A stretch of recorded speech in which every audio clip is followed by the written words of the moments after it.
ഒന്നറിയോ, എപ്പോഴെങ്കിലും നിങ്ങൾ ആവശ്യമില്ലാത്ത സാധനങ്ങൾ വാങ്ങി വന്നിട്ടുണ്ടോ? എന്തിനാ ഇത് വാങ്ങിയതെന്ന് പിന്നീട് എപ്പോഴെങ്കിലും ചിന്തിക്കേണ്ട അവസരം ഉണ്ടായിട്ടുണ്ടോ? സെയിൽസ്മാൻമാർ നിങ്ങളെ കബളിപ്പിക്കുന്നില്ല, അവർ സൈക്കോളജി ഉപയോഗിക്കുന്നു.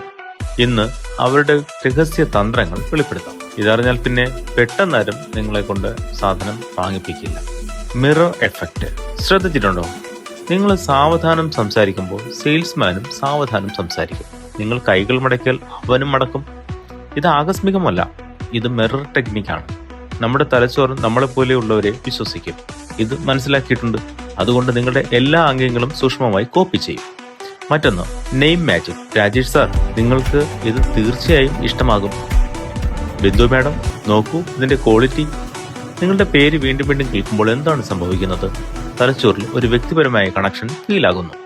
ഇവന് എന്നെ നന്നായി അറിയാം എന്ന് ഒരു തോന്നലുണ്ടാകും, വിശ്വാസം ഉണ്ടാകും. അടുത്ത തവണ ആരെങ്കിലും നിങ്ങളുടെ പേര് ഇതുപോലെ 3-4 തവണ ഉപയോഗിച്ചാൽ ഒന്ന് ശ്രദ്ധിച്ചോളൂ. അടുത്ത ടെക്നിക്ക് സൈലൻസ് ട്രാപ്പാണ്. മൗനം ഉപയോഗിച്ച് നിങ്ങളെ സമ്മതിപ്പിക്കുന്നു. സെയിൽസ്മാൻ ഒരു വില പറയുന്നു, 3000 രൂപ മാത്രം. അതിനുശേഷം പൂർണ്ണ മൗനം.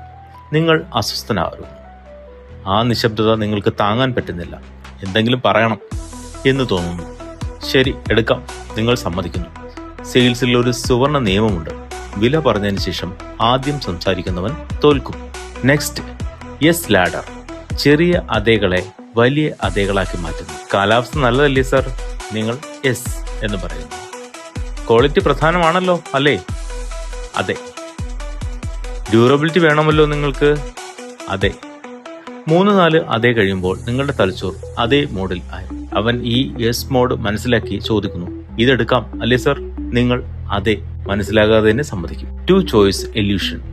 വേണോ വേണ്ടയോ എന്ന് ഒരിക്കലും ചോദിക്കില്ല. ഒരു മോശം സെയിൽസ്മാൻ ആണെങ്കിൽ ചോദിക്കും, നിങ്ങൾക്ക് ഇത് വേണോ സർ? എന്നാൽ നല്ല സെയിൽസ്മാൻ ആണെങ്കിലോ, സാർ ചുവപ്പാണോ നീലയാണോ സാറിന് ഇഷ്ടം? മേഡത്തിനോ?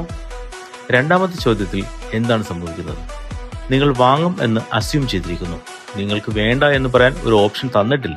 ഇന്നോ നാളെയോ ഡെലിവറി, അല്ലെങ്കിൽ ക്യാഷോ കാർഡോ പേയ്മെന്റ് എന്നിങ്ങനെയുള്ള ചോദ്യങ്ങളിലൂടെ നിങ്ങൾക്ക് 2 ചോയ്സ് തരുന്നു. ഇതൊരു ചോയ്സ് ട്രാപ്പാണ്. Form of fear. നഷ്ടപ്പെടും എന്ന ഭയം സൃഷ്ടിച്ച് നിങ്ങളെ കൊണ്ട് വാങ്ങിപ്പിക്കുന്നത്. സർ, ഇന്ന് അവസാന ദിവസമാണ്.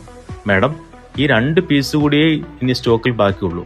സാർ, 5 മിനിറ്റിനുള്ളിൽ ഈ ഓഫർ അവസാനിക്കും. ഇതൊക്കെ കേൾക്കുമ്പോൾ നിങ്ങളുടെ തലച്ചോറും പാനിക്കാം. നിങ്ങൾക്ക് നഷ്ടപ്പെടുമോ എന്നുള്ള ഭയമുണ്ടാകും. ഇത് കള്ളത്തരമായിരിക്കും. പക്ഷെ ഈ ഭയം വളരെ ശക്തമാണ്. നേട്ടത്തെക്കാൾ നഷ്ടത്തിന്റെ ഭയം മനുഷ്യരെ 2 ഇരട്ടി സ്വാധീനിക്കും. എന്തായാലും തിടുക്കത്തിൽ തീരുമാനിക്കാതെ നിങ്ങളൊന്ന് ശ്രദ്ധിച്ചോളൂ.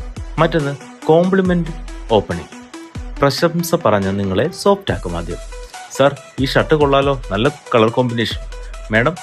മാഡത്തിന് നല്ല കളർ സെൻസ് ഉണ്ടല്ലോ. ഇവിടെ എന്താണ് സംഭവിക്കുന്നത്? പ്രശംസ കേൾക്കുമ്പോൾ നമ്മുടെ തലച്ചോറിൽ ഡോപ്പമൈൻ റിലീസ് ആകും. നല്ല ഫീൽ ഉണ്ടാവും, നല്ലൊരു മൂഡാവും. ആ പോസിറ്റീവ് മൂഡിൽ വാങ്ങാൻ സാധ്യത കൂടുതലാണ്. പ്രശംസ യഥാർത്ഥമാണോ എന്ന് അറിയില്ല, പക്ഷേ ഇഫക്റ്റ് ഉണ്ട്. ഇനി മറ്റൊന്ന്, ബിക്കോസ് മാജിക്. ബിക്കോസ് അഥവാ കാരണം എന്ന വാക്ക് കേട്ടാൽ നമ്മൾ വിശ്വസിക്കും. ഈ പ്രോഡക്റ്റ് നല്ലതാണ്, കാരണം ഇത് 5 വർഷം നിലനിൽക്കും. സർ, ഇത് എടുക്കണം, കാരണം ഇത് ഇപ്പം നല്ലൊരു ഓഫറിലാണ് വന്നിരിക്കുന്നത്. സൈക്കോളജി സ്റ്റഡീസ് കാണിക്കുന്നത് കാരണം അഥവാ ബിക്കോസ് എന്ന വാക്ക് കേട്ടാൽ നമ്മുടെ തലച്ചോർ യുക്തി പരിശോധിക്കാതെ തന്നെ അത് സമ്മതിക്കും. കാരണം ശരിയാണോ എന്ന് പോലും ചെക്ക് ചെയ്തില്ല. കാരണം എന്ന് കേട്ടാൽ മതി, അത് യുക്തിപരമാണ് എന്ന് നമുക്ക് തോന്നും. ഇനി മറ്റൊന്ന്, ആങ്കറിംഗ് ട്രാപ്പ്. വില കണക്ക് കൂട്ടൽ തലച്ചോറിനെ കബളിപ്പിക്കുന്നു. പ്രൊഡക്റ്റിന്റെ യഥാർത്ഥ വില 3000 രൂപയാണ്. പക്ഷേ സെയിൽസ്മാൻ പറയും, സാർ, ഒറിജിനൽ പ്രൈസ് 8000 രൂപയായിരുന്നു, ഇപ്പോൾ സ്പെഷ്യൽ ഡിസ്കൗണ്ട് ഉണ്ട്, 3000 മാത്രമേ ഉള്ളൂ. നിങ്ങൾക്ക് എന്ത് തോന്നും? വാവ്, ₹5000 സേവ്. സത്യം എന്താണ്? യഥാർത്ഥ വില 3000 തന്നെയായിരുന്നു.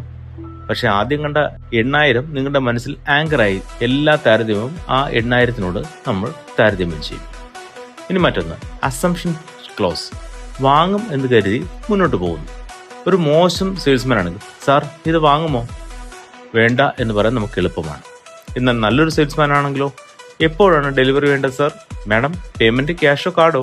വീട്ടിലേക്കാണോ ഓഫീസിലേക്കാണോ അയച്ചു തരേണ്ടത്? ഇവിടെ എന്താണ് സംഭവിക്കുന്നത്? നിങ്ങൾ വാങ്ങും എന്ന് അസ്യൂം ചെയ്ത് അടുത്ത സ്റ്റെപ്പിലേക്ക് പോയി. വേണോ വേണ്ടയോ എന്ന് ചോദ്യം തന്നെ ഇല്ല. നിങ്ങൾ ശ്രദ്ധിക്കാതെ തന്നെ നിങ്ങളെ സെയിൽസിനുള്ളിലേക്ക് കടത്തിവിട്ടു. Social proof. എല്ലാവരും വാങ്ങുന്നു എന്ന് പറയാൻ നമ്മളെയും ആ കൂട്ടത്തിലാക്കും. സർ, കഴിഞ്ഞ ആഴ്ച മാത്രം ഇത് 100ഓളം പേര് വാങ്ങിയിട്ടുണ്ട്. സാറിന്റെ അയൽക്കാരൻ രവിചേട്ടനും ഇത് തന്നെയാണ് എടുത്തത്. മാഡം, ഇതിന് 5 സ്റ്റാർ റേറ്റിംഗ് ഉണ്ട്, 1000+ റിവ്യൂസും ഉണ്ട്.